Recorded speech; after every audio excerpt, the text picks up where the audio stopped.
Hello everybody, it's Wyvern here with another bit of Total War, Warhammer 2, quick match gameplay. This time around we are playing as the Forces of Chaos against the Wood Elves on the Void of Hellfen. So, I did want to try out Kolek against the, or actually rather than Kolek, the main reason, I've been trying out different builds against Wood Elves with Chaos. I personally think that it's a pretty favorable matchup for Chaos. Wood Elves do struggle a little bit, but basically, the strategy you try to use against Wood Elves, in my opinion, should be pretty similar to the one that you'd use as Empire, except you don't even have to bring shooting. So, as you can see here, for my Lord, I brought Kolek, and he is actually my only source of armor piercing. And the main reason I did bring sorry there, the main reason I didn't bring Kolek is because he has monstrous melee stats. Obviously, he's got that bonus against large of 28, so his melee attack against large is 88. And obviously, sometimes when you're fighting against Wood Elves, you will see Durthu, and Durthu can definitely lay the smackdown on a lot of Chaos Infantry, especially if they're not armor piercing, because you usually don't bring armor piercing. You want shields, you want sword and board or axe and board in the case of Chaos to deflect shooting. So you don't really have that stopping power to deal with Durthu, and Durthu can kind of hold in place, mess up your troops, and cause terror routes, that sort of stuff. So I do think Kolek is that was the main reason I decided to bring Kolek here. He does have Stand Your Ground as well as Lord of the Storm, though personally I don't really think Lord of the Storm is that good. Honestly, I don't actually think either of these are that great against Wood Elves, because Wood Elves will usually kind of juke out of the way of the Lightning Strike and Stand or Die. Once again, you're usually dominating in melee anyway, unless your opponent brings a bunch of Wildwood Rangers. But my front line is very cheap, and this is really obvious. I'm not really bringing these guys to do very much except hold, and these guys will out-trade. Chaos Warriors should trade really effectively with anything up to War Dancers. Chaos Marauders will trade just fine with Eternal Guard, with shield or otherwise, or without shield, because they do have decent charge bonus. They've got decent offensive stats. Their biggest problem is armor, but armor is irrelevant against Eternal Guard. So these guys are just there to slice up my opponent's cheap infantry, and if my opponent bring out a bunch of anti-large, which he did here, they were there to tie that down while my knights did the most of the work, and that is really where the key strike force here is. And this army is almost half, actually over half cavalry or mobile units. You can see 2 vanilla Chaos Knights as well as Chaos Warhounds on one flank, same situation on the other. The reason I'm bringing vanilla Chaos Knights rather than Knights with Lances is because on one hand they're cheaper. On the other hand, oftentimes against the Wood Elves, you will want to kind of grind out, have a long ground-out fight against Wild Riders, against units like that. And in that situation, Chaos Knights are perfectly adequate. Granted, their charge bonus isn't that great, but 44 is decent. They're very tanky, 120 armor, very solid weapon stats, and their weapon strength is still good enough to chew through the squishy Elven infantry. You could bring Chaos Knights with Lances if you wanted to, but especially with this sort of build where I'm already cutting corners wherever I can, I think Chaos Knights are perfectly adequate. They are backed by 2 units of Chaos Warhounds with poison to help them snare enemy troops. Obviously, these guys are slow, so if my opponent brings units to brings Melkoth's Mystifying Miasma or very slow, so these guys could definitely struggle to catch units. If my opponent has poison, these guys will struggle immensely, so definitely something to keep in mind. And I didn't bring any magic, so no magic support, no Fate of Buna, no Spirit Leech, no Lord of Shadows, nothing like that. My opponent decided to go with a very simplistic but kind of brutal build. For his Lord, he does have the Glady up here in the sky. Interesting choice with the pendant. You don't really see the Banner of the Eternal Queen very often.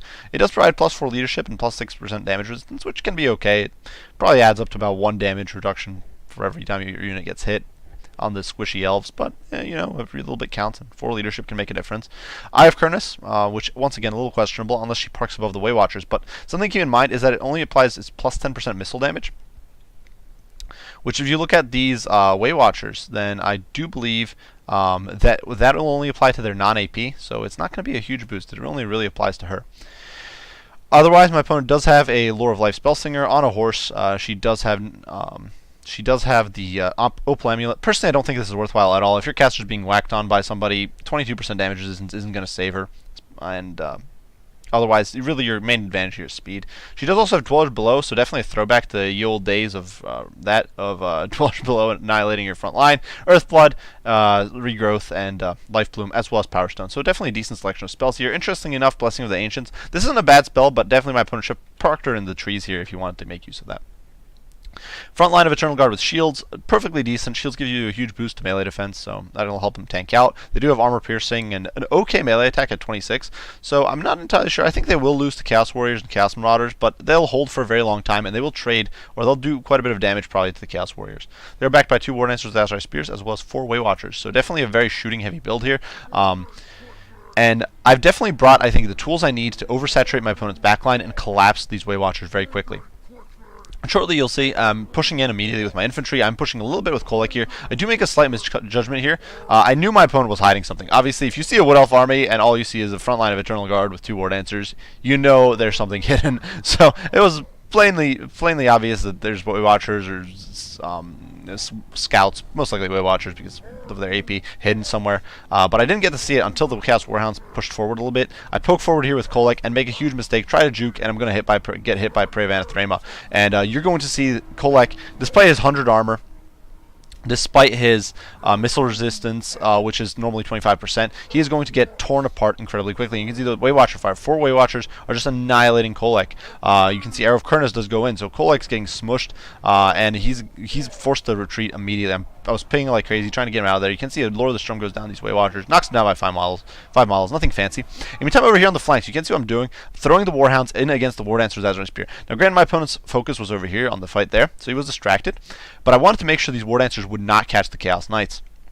That's absolutely critical. If they get on top of your Knights, you can say bye-bye Knights. They're way too quick for your Knights to easily escape, and yeah, you just want to time down. So they got the charge off. The Hounds are tying these guys down. The Hounds are not going to win. They're going to trade probably cost effectively, but you don't want this. This isn't a fight you're looking to win. But they are tying my opponent down there, and in the meantime, the Chaos Knights are sneaking around the flanks. You can see over here where things were a little more compact. The Hounds, once again, jumping on the War Dancers, tying him down, and the Knights here just pile past the War Dancers, and they pile past the Eternal Guard with the Chaos Marauders hot in pursuit. So I'm just trying to get around my opponent's flanks, but my opponent made a little bit of a mistake, or quite a bit of a mistake here, pursuing Kolek. He simply put he didn't have his Way Watchers on. He didn't have his Way Watchers on the. He didn't have Way Watchers on stand your ground or on defensive mode, so they are actually out in the open here, or they are pushing into my infantry line, and they're about to take a hammer and Vanville charge here from the Chaos Knights with sword and board. And you can see that shocking charge just throwing Eternal Guard left and right. You can see there's basically no Eternal Guard here. They're just getting massacred in the pits. They're tied down. The Way Watchers sandwiched in there, and they are getting massacred. And you can see more and more Knights just flooding through. The Eternal Guard trying to keep up, but really not able to do very much. And you can see that sandwich going down. Chaos Knights do cause fear, and one of the big problems with Eternal, and not necessarily a big problem, but one of the disadvantages of Eternal Guard compared to the other elf options is that they are susceptible to psychology. So fear is definitely applying here. In the fights that I'm throwing Kolek in, you can see I did throw Kolek in here once the shooting was tied down. Kolek does apply terror, and that's going to apply to Way Watchers. That's going to apply to these Eternal Guard. And you can see they're terror routing and they're breaking. My opponent's army is already buckling. You can always see that. Everything's just going downhill very, very quickly. These archers are just broken. Now, granted, this would have been a great spot to get a Dwellers Below off, but really at this point, my opponent's army is basically collapsed. There's still some Eternal Guards, some War Dancers, Azure Spears, which I'm trying to tie down with the Chaos Warhounds.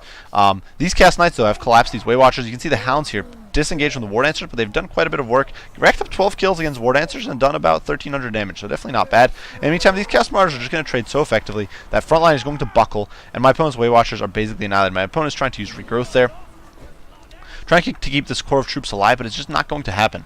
The Chaos Knights are very, very healthy. They're just swamping all over his troops. You can see my opponent does try to disengage here, pull his Spellslinger out of dodge, but Way Watchers getting run down. These Way Watchers over here are going to get piled into by the Chaos Knights. You can see the Chaos Knights look so cool. I do wish they were viable in more matchups. They definitely struggle in a lot of situations. They're kind of an iffy choice, but against the Wood Elves, I definitely think they have a very powerful niche. They're not overpowered, but they're really, really strong. They're a really, really strong choice, whether you bring Chaos Knights with Lances or normal Chaos Knights. So you can see they're just running roughshod over everything my opponent has. Over here, a little bit of a mistake, but you can see, even against Eternal Guard, these guys are grinding out just okay. They have 50 melee defense. So, and I do believe, so the default chance to hit was dropped, I do believe, from 45% to 35% in Warhammer 2. So, the Eternal Guard, with their weapon strength of 24 and bonus versus large of 15, they've only got, they're with their melee attack of 27, bonus versus large of 15. You're looking at, and these guys are already shoving on ups. I think it's normally 26. So you're looking at a 41 against 50 melee defense. That means Chaos Knights, they've only got about a 25% chance to hit Chaos Knights. So the Chaos Knights, despite everything, are going to be tanking really, really well against the Eternal Guard here. They're going to be able to grind it out just fine. I do pull them away here because I figure, I can collapse on my opponent with the infantry. But at this point, it's just, mop-up actions as my opponent's army does collapse. Now, obviously my opponent made some significant mistakes in there, pushing his Way Watchers forward, and accidentally getting him caught out like that. The not using Dwellers Below, I think, was a little bit of a mistake. And I also think my opponent really put all his eggs in one basket with the Way Watchers, and I think it would have been better off trying to bring either Glade Guard with Starfire Shafts, because they're deep. For this sort of strategy, I think you're better off either bringing Glade Guard with Starfire Shafts, or definitely you want to be investing in a better backline. You don't necessarily have to bring cavalry against Chaos, and I don't disagree with people who don't want to bring Wild Riders, for example. Like I said, Chaos Knights will trounce them. Chaos Knights will run over Wild Riders, no problem.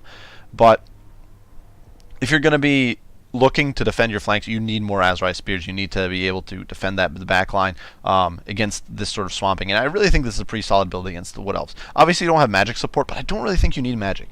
You just need to make sure not to lose Kolek to enemy shooting. And honestly, even if your opponent, say, brings Durthu's a massive chunk out of their army. That means that their army's going to be a lot smaller. And that means you can just swamp them, drown them in your own blood, essentially.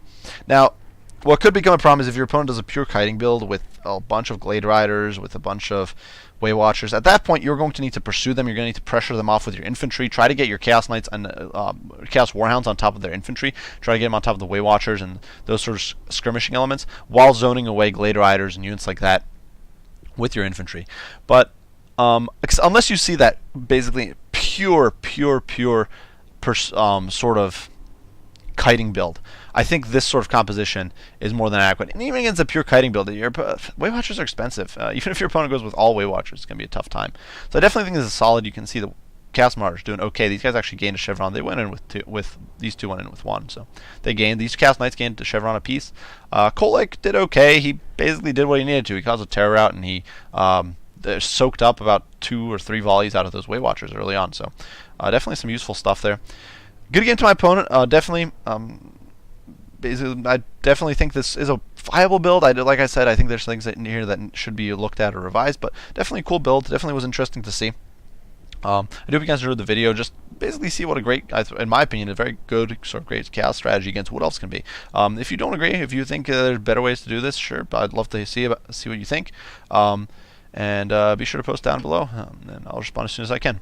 As usual, guys, I do appreciate you all for watching, and I will see you all in the next one. Wyvern out.